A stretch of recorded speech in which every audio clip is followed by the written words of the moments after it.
तो दोस्तों कैसे हो आप लोग।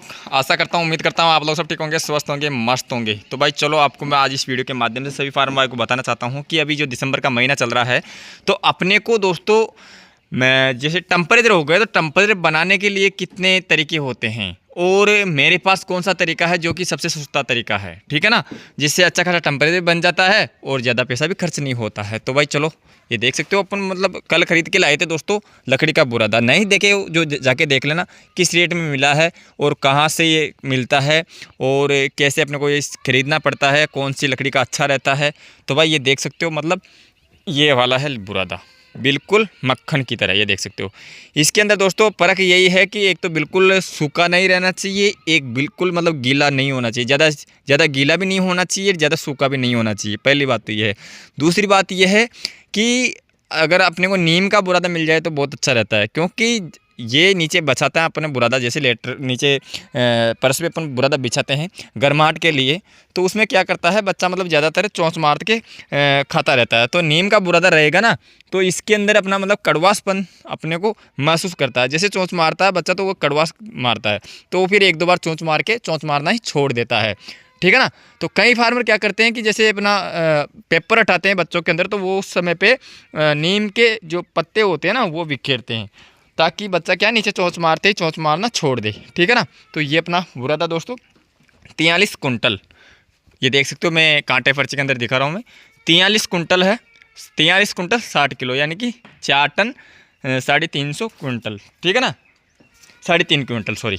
तो भाई चलो आ जाओ पोल्ट्री के अंदर मैं बता देता हूँ कि भाई अपना मतलब किस प्रकार से तैयारियाँ की है और अपना प्रोग्रेस चल रहा है अभी, ठीक है ना। तो ये देख सकते हो बच्चे लेने से पहले ही करना है ये चीज़, सारा काम अपने को। भाई फार्म के अंदर मिट्टी डल चुकी है और एक तगड़ा काम और बता देता हूँ, ये है अपना शेर जिसको आज हमने सिला दिया। बच्चा आए उससे पहले ही, बच्चे नहीं आए थे ना दोस्तों उससे पहले ये शेर आ गया। आज ये आया तो चूहा खाने था पर इसको आज निमेट दिए काम। अगर इस कंडीशन में जैसे मान लो कि अपने पोल्ट्री में छोटे बच्चे रहते हैं, ये आ जाता ना तो ये समझो कि 5 मिनट के अंदर 1500 बच्चे का तो 1 सेकंडों का काम है इसका ख़त्म करने का, ठीक है ना। तो उससे पहले निपटा दिया इसको। तो ये देख सकते हो भाई अब सीटें का मतलब पार्टीशन बनाए जा रहे हैं अपने, और इस गोले के अंदर दोस्तों हर एक गोले के अंदर एक एक भट्टी को सेट करना पड़ेगा। अगर जैसे मान लो अपने पास 1000 बच्चे हैं तो 1000 बच्चों में एक भट्टी बहुत होती है। उसका जलाने का समय आपको बता देता हूँ, शाम को 8 बजे बाद जलाना होता है, सुबह 6 बजे तक आराम से जल जाती है। 12 घंटे नहीं पर दोस्तों 10 घंटे आराम से जल जाती है। कमती बढ़ती समय करने का अपने को खुद को तरीका रहना चाहिए इसमें। जैसे मैं अलग से आपको एक वीडियो बना के दे दूंगा कि किस प्रकार से भट्टी को भरना होता है। बुरादे की जो भी फार्मर भाई अपने बुरादे की भट्टियाँ भरता है जलाता है ना, तो वो किस प्रकार से चलती है ये भट्टियाँ, ठीक है ना, वो चीज़ मैं आपको एक अलग से वीडियो बना के दूंगा, तब अपना बच्चे आ जाएंगे तब, ठीक है ना। अभी तो मैं इतना इन्वेस्ट नहीं कर सकता बुरादा ओनली वीडियो बनाने के लिए, तो फिर जैसे बच्चे आएंगे तो उस समय पे अपने को सभी फार्म भाई को मैं बता दूंगा, ठीक है। तो भाई बट्टियाँ सेट करेंगे हर एक गोले के अंदर, यानी कि हर एक पार्टीशन के अंदर।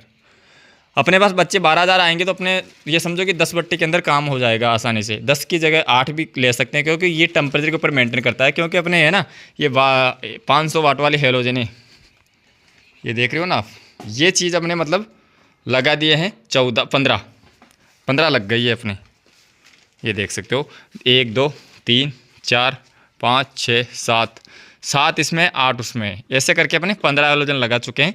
उधर करोसिन लगाना बाकी है, करोसिन लगा देंगे और बाकी ये रोशनी देख ही लो आप, रोशनी किस प्रकार से हो रही है, ठीक है ना।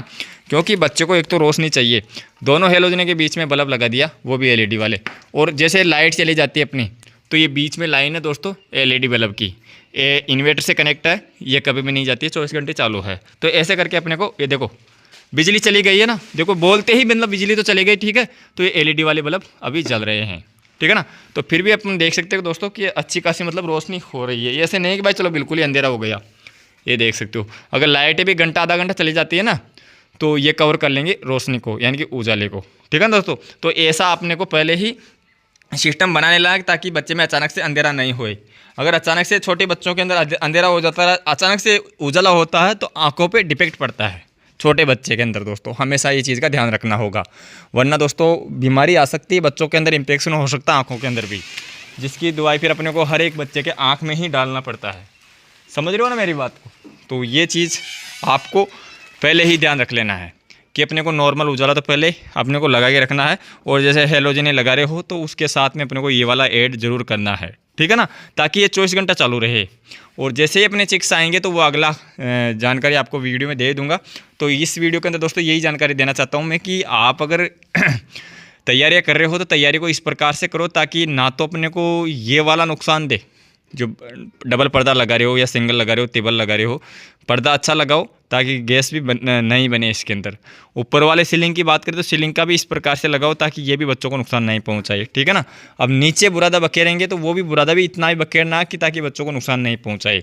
देखो हर एक चीज़ एक लिमिट से ज़्यादा करते हैं तो वो अपने को नुकसान पहुँचाती है। देखो दोस्तों, मैं हर एक चीज़ के लिए बता रहा हूँ आपको, ज़रूरी नहीं कि बुरादे की बात बोल रहा हूँ, कोई भी अगर ओवरफुल होती है तो वो अपने को नुकसान पहुँचाती है, ठीक है ना। और फुल भी नहीं करना है और कम भी नहीं रखना है, मीडियम साइज़ का रखना है ताकि अपना मतलब ये जो सर्दी वाला लोट है ये निकल जाए। क्योंकि दोस्तों इसमें खर्चा थोड़ा ज़्यादा होता है और उस खर्चा को बचाते हुए अपने को इस प्रकार से चलना है।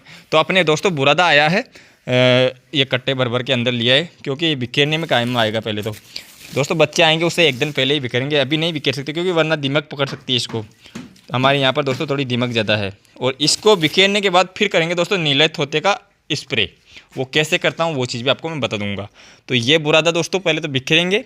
ये अपने को पड़ा दोस्तों 5 रुपये किलो, प्लस भाड़ा अलग से है, ठीक है ना। जो अपना ट्रैक्टर गया था उसका भाड़ा अलग है, भाड़ा जोड़ते हैं अलग। तो ऐसे करके अपने को 5.5 रुपये पड़ जाता है। ये 5-5.5 रुपये किलो ये आया है। तो अपने बता दिया मैं आपको कि 43 कुंटल और 60 किलो, ठीक है ना।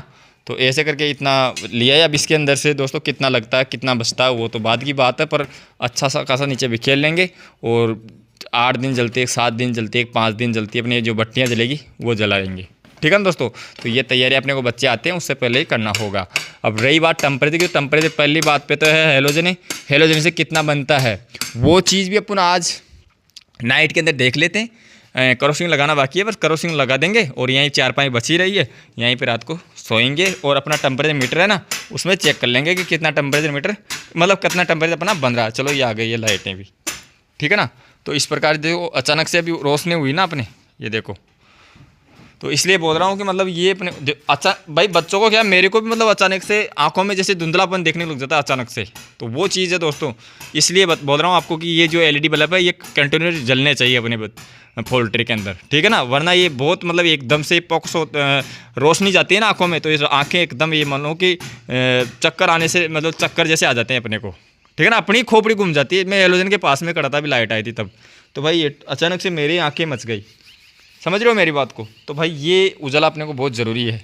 और यहीं 4-5 है, अभी अपना कार्यक्रम चल रहा है, तो जैसे अपना रेडी होएगा काम उसका मैं अगला वीडियो दे दूंगा आपको, ठीक है ना। वीडियो आपको अच्छा लगे दोस्तों लाइक करना, ज़रूरतमंदों को शेयर कर देना। और जो भी भाई फार्म बाइक अगर समझ में आया है अच्छा लगा है तो लाइक करना, ज़रूरतमंदों को दोस्तों शेयर जरूर करना, क्योंकि ये सर्दी वाला सिस्टम है, इसको जितना अच्छा और जितना समझदारी से करे वही बढ़िया है, ठीक है ना। वरना इसके अंदर फिर आने वाले समय में कितनी बीमारियां होती है वो तो आपको पता ही होगा। नहीं है तो देखते लेना, अपने आप से देख लेना, अपने खुद के फार्म में हो तब, ठीक है ना। तो चलो भाई करते हैं इस वीडियो को यहीं एंड। और जो भी कोई फार्मर भाई अपने चैनल पर पहली बार विजिट किया है तो प्लीज़ चैनल को सब्सक्राइब कर देना और बेल आइकन दबाना ताकि मैं नई नई जानकारी दोस्तों उसकी नोटिफिकेशन आपके पास आती रहे, ठीक है दोस्तों। तो चलो भाई करते हैं इस वीडियो को यहीं एंड, मिलते हैं नेक्स्ट अगली जानकारी में। तब तक के लिए मेरे सभी किसान भाई को दिल से राम राम, जय हिंद, वंदे मातरम।